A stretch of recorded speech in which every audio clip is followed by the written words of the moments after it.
ဆိုင်းဘာညာကာလာအနေထားကိုကြည့်ရင်တော့ Arsenal fan မွေးနေ့ရှင်လေးအတွက်ဖြစ်ပါတယ်စိတ်ကြိုက်အယောင်စိတ်ကြိုက်ဒီဇိုင်းလေးရယ်စိတ်ကြိုက်ပုံလေးတွေရယ်ကိုထည့်ပေးဖို့တည်တည်ချာချာကိုလာမထားတဲ့ကိတ်လေးဖြစ်ပါတယ် customer စိတ်ကြိုက်မွေးနေ့ရှင်စိတ်ကြိုက်ဒီဇိုင်းကာလာအယောင်လေးတွေနဲ့မွေးနေ့ကိတ်လေးတွေလိုချင်တယ်ဆိုရင် Hello Fury မှာမာလိုက်ပါနော်admin ကတော့မှာယူတဲ့သူကြိုက်တဲ့ဒီဇိုင်းလေးကိုပြုလုပ်ပေးမှာဖြစ်ပါတယ်ရှင်ဒီဗီဒီယိုလေးကိုကြည့်နေတဲ့သူတွေရောဒီလိုကိတ်ဒီဇိုင်းလေးတွေကိုကြိုက်ကြရလားမကြိုက်ဘူးဆိုလဲကိုကြိုက်တဲ့ဒီဇိုင်းကိုရွေးချယ်ပြီးတော့မှာလို့ရပါတယ်နော်ကိုကြိုက်တဲ့ပုံစံကိုပဲလုပ်ပေးမှာပါဒီကိတ်လေးကိုကြိုက်တဲ့သူကတော့ဒီကိတ်လေးကိုမှာတာပေါ့နော်ကိုကဒီကိတ်ကိုမကြိုက်ဘူး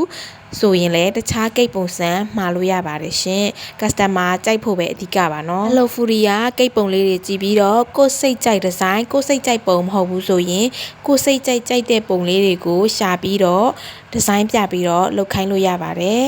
မှာလိုက်ပါနော်ကျေးဇူးပါရှင်